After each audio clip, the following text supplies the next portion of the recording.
Brake shoe में कौन सा जुगाड़ करना है जिससे ब्रेक दबाने पे साउंड ना आए। देखिए मेरे पास हीरो कंपनी का HF डिलक्स बाइक है और जैसा कि अभी नया बाइक में आप लोग भी देखेंगे कि सुबह के टाइम जब बाइक को ड्राइव करते हैं उस टाइम थोड़ा आगे बढ़ाने के बाद जैसे ही बाइक का फ्रंट ब्रेक दबाते हैं क्या ब्रेक से साउंड आते रहते, कोकी आते रहता है, खड़क खड़क का साउंड आते रहता है, कोको का साउंड आते रहता है। जैसे हम ब्रेक पैडल को दबाते हैं उस साउंड के लिए हम लोग क्या करते हैं, व्हील को ओपन करके इसको ब्रेक को अच्छा से सफाई कर देता, ड्रम को क्लीन कर देता, ब्रेक शू को क्लीन कर देता सिरेंज खाद की मदद से।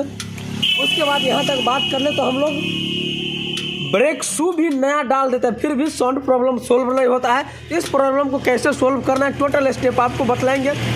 आप लोग वीडियो में सिर्फ और सिर्फ एंड तक बने रहिएगा, वीडियो को कहीं से भी आप स्किप नहीं कीजिएगा। इससे पहले अगर हमारे चैनल पर नहीं तो चैनल को सब्सक्राइब कर लीजिए, साथ में बेल आइकन को प्रेस कर लीजिए ताकि आने वाले वीडियो का नोटिफिकेशन सबसे पहले आप तक पहुँचे।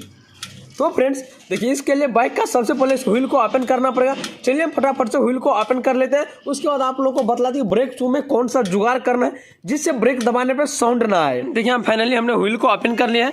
सबसे पहले बात करते हैं, आप देखिए ड्रम के अंदर कितना ज़्यादा कचरा भरा, बुरादा भरा है, डस्ट भरा है। ये ब्रेक शू घिसने का डस्ट है, थोड़ा थोड़ा ब्रेक शू जो घिसता है उसका डस्ट है। तभी हम क्या करेंगे, इस डस्ट को अच्छा से क्लीन कर लेंगे।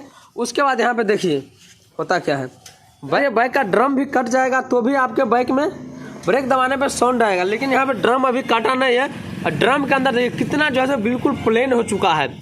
इसके अंदर थोड़ा रुखरापर होना चाहिए। बहुत बाइक में हम देखें कि इसको आरी पत्ती की वजह से इसको कट कर देता है थोड़ा थोड़ा ऐसे ऐसे। आपको कट इसके अंदर बिल्कुल भी नहीं लगाना है। इसको करना क्या है, पहले इसके अंदर टोटल गर्दा को, डस्ट को सेट कर लेना, धूल को। उसके बाद इस रैपर की मदद से इसको प्रॉपर अच्छा से इस तरह से रगड़ रगड़ करके क्लीन करना है। उसके बाद आपको चलना है ब्रेक शू पे। देखिए यहाँ पे ब्रेक शू के पास आ जाना है। अगर आप बाइक का first time brake shoe open कर रहे हैं उस टाइम आपको करना है, कोई भी आप स्क्रू ड्राइवर लेकर के ब्रेक शू के ऊपर इस तरफ से आपको निशान दे देना है इस तरह से। इससे क्या हो, जैसे हम ब्रेक शू इसके बाहर निकालेंगे तो ब्रेक शू उल्टा हो जाएगा तो भी साउंड आएगा। अगर आप नया ब्रेक शू डाल रहे हैं तो कोई बात नहीं, उसमें आपको मार्का देने की कोई भी जरूरत नहीं, चिन्ह देने की कोई भी जरूरत नहीं। अगर आप फर्स्ट टाइम आप ओपन कर रहे हैं, जैसे कि नया ब्रेक शू डालने के बाद कुछ दिन चलने के बाद बाइक को जब ओपन करते हैं, ब्रेक शू इस हब प्लेट से ब्रेक शू बाहर निकालने से पहले इस तरह से आप उसके ऊपर पंचिंग कर दीजिएगा, मार्का दे दीजिएगा, उसके बाद ही बाहर निकालिएगा। आप एक मैकेनिक है तो आपको पता चल जाएगा उल्टा सही, लेकिन आप एक कस्टमर है तो आपको अगर ब्रेक शू खुद से आप घर पर क्लीन कर रहे हैं तो उस टाइम आपने पंचिंग दे करके ही ब्रेक शू बाहर निकालिएगा। अन्यथा बाहर निकाले तो फिट करते वक्त ये देखिए बाहर निकाल दिए हम यहाँ से। अब ये उल्टा हुआ कि सही कैसे पता करेंगे। इसके लिए आपको करना क्या है, इस तरफ से आपको जिस तरह से पंचिंग दिया उस तरह से पंचिंग दे करके इसको बाहर निकालना है। अभी ब्रेक शू भी प्रॉपर सही है। ब्रेक शू आप नॉर्मल तो फ्रेंड्स 15 से 20 हज़ार किलोमीटर आप नॉर्मल ब्रेक शू को चेंज कर सकते हैं, लेकिन यहाँ पे ब्रेक शू अभी चेंज नहीं करना है, इसके अंदर जुगाड़ करना है ताकि ब्रेक दबाने के बाद साउंड ना आए। अब दोनों ब्रेक शू को हम बाहर निकाल लिए हैं। तो फ्रेंड्स देखिए उसके बाद आपको करने है, दोनों ब्रेक शू का आपको इस तरह से रख लेना है। ब्रेक शू को इस तरह के रखने के बाद आप नया ब्रेक शू डाल रहे हैं उस बाइक में भी उस ब्रेक शू में आप ये जुगाड़ कर सकते हैं। बाइक में पुराना ब्रेक शू है तो पुराना ब्रेक शू में ये जुगाड़ कर सकते हैं। आपको लेना है, आप चाहे तो मार्कर भी ले सकते हैं, चाहे तो आप पेन भी ले सकते हैं। पेन लेने के बाद इसको इस तरफ से देखिए, इस तरह से आपको एक निशान लगा लेना है। इस तरह से देखिए हमने यहाँ पे निशान लगाए इस तरह से कोना कोनी। फिर उसके बाद यहाँ से ये ऐसे कर लेना है, ऐसे लगा लिया। अब इसको हम रख लेते हैं साइड, एक एक हो गया। अब इसको क्या करना है, ग्राइंडर की मदद से एक एक कटिंग करना है। कटिंग करने से होगा क्या, यहाँ का देखिए जैसे कि डिस्क पैड में यहाँ पे कटिंग क्या है, डिस्क पैड पे ऊपर कटिंग क्या है, इसी तरह से ब्रेक शू के ऊपर कटिंग करना है। कटिंग करने से होगा क्या कि इसके अंदर जो ग्रिप बन जाएगा तो भी आपको साउंड नहीं होगा। जैसे इसके अंदर ग्रिप बन जाएगा, ग्रिप जैसे ही बनेगा तो उससे बाइक का जो ब्रेक दबाने पर साउंड जो आता है वो साउंड नहीं आएगा, क्योंकि ब्रेक शू के अंदर थोड़ा रुखरापन होना चाहिए। जैसे कि डिस्क पैड के अंदर रुखरापन, इस तरह से रुखरापन होना चाहिए, इसीलिए हम लोग क्या कटिंग कर देते हैं। बहुत बाइक में देखेंगे हब के अंदर काट दे, हब के अंदर बिल्कुल कटिंग नहीं करना है।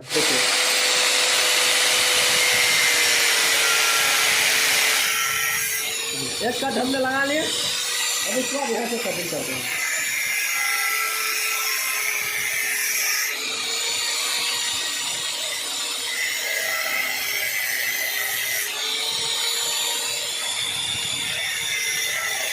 इस तरह से हम लोग प्रॉपर एक ब्रेक शू के ऊपर कटिंग कर दिए हैं। इसी तरह से दूसरे वाले ब्रेक शू के ऊपर भी कटिंग कर लें।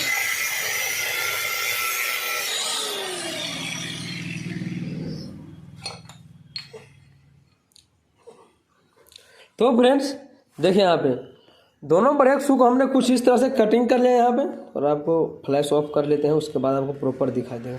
तो फ्रेंड्स देखिए अब दोनों ब्रेक शू को हमने इस तरह से कटिंग कर लिया है। कटिंग करते वक्त आपको एक चीज़ ध्यान रखना, कटिंग इसका आमने सामने नहीं होना चाहिए। देखिए यहाँ पे कटिंग हमने इस तरह से किया। अब जैसे ही ब्रेक शू इस तरह से फिट होगा तो कटिंग दोनों दो तरफ हो गया। अब उससे क्या होगा, बैक ब्रेक दबाने पे कभी भी ब्रेक से को का जो साउंड आता है वो साउंड बिल्कुल नहीं आएगा। जैसे सुबह को आप देखो कि ब्रेक दबाने में ब्रेक से ड्रम से साउंड आता है तो वो साउंड आपको बिल्कुल नहीं आएगा। तो करते वक्त आपको एक चीज़ ध्यान रखना, यहाँ पे जो हमने पंचिंग किए थे, मार्का दिए थे, दोनों मार्का को आपको ऊपर की तरफ रखना है, न कि अंदर के फेस में रखना है। दोनों मार्का को आपको ऊपर की फेस में रखना, जैसे कि इस तरह से हमने देखिए प्रॉपर इसके अंदर फिटिंग किया है। तो आप भी इसी तरह से फिटिंग कीजिए। जब आपको नया ब्रेक शू डाल रहा है तो किधर से भी आप फिट कर दीजिए, कोई दिक्कत नहीं। लेकिन जब पुराना ही ब्रेक शू का बाहर निकाल रहे हैं, फिर से नया ब्रेक शू डाल रहे हैं, इसको इस तरह से आपको पंचिंग वाले फेस को ऊपर रखना। और एक चीज़ और आपको मतलब ब्रेक शू का आप कभी पेट्रोल से वॉश नहीं कीजिएगा, नहीं तो आपके बाइक में कभी भी ब्रेक का प्रॉब्लम सोल्व नहीं होगा। ब्रेक शू को ब्रेक ड्रम प्लेट के ऊपर हमने प्रॉपर सेटिंग कर लिया। अब उसके बाद बिल्कुल नया रैपर लिया, इसको सरेस का भी बोल सकते हैं। अब उसके बाद इसको अच्छा से क्लीन कर लेना है। इस तरह से आपको क्लीन कर लेना है, इसमें फिट करके ही क्लीन करना है, बाहर निकाल के बिल्कुल क्लीन नहीं करना है। ये जो कैम है, कैम के अंदर थोड़ा थोड़ा करके आपको नया वाला ग्रीस डाल देना है, बिल्कुल थोड़ा, ज़्यादा नहीं। ग्रीस आप जब भी यूज़ करते हैं तो कोई अच्छा सा जेल ग्रीस यूज कीजिए, लोकल ग्रीस बिल्कुल यूज नहीं कीजिए। अब उसके बाद चलिए हमें ब्रेक ड्रम के पास। ड्रम को भी नया वाला रैपर लेकर के इस तरह से आपको क्लीन करना है। इसके अंदर बिल्कुल भी एक कट भी नहीं आपको लगाना है, ये चीज़ आपको ध्यान रखना है। दोनों को अच्छा से हमने एयर गन की मदद से क्या करते हैं, जो भी इसके अंदर डस्ट है उसको सफाई कर लेते हैं। अब चलिए इस तरह से आपको प्रॉपर कर देना है सेटिंग। आप इस तरह से फिट कीजिए, आपके बाइक में ब्रेक का जो साउंड का प्रॉब्लम है 100% सोल्व हो जाएगा। इसी तरह से और भी लेटेस्ट वीडियो पाने के लिए हमारे चैनल को सब्सक्राइब कर लीजिए, वीडियो को लाइक कर दीजिए, ज़्यादा से ज़्यादा शेयर कीजिए।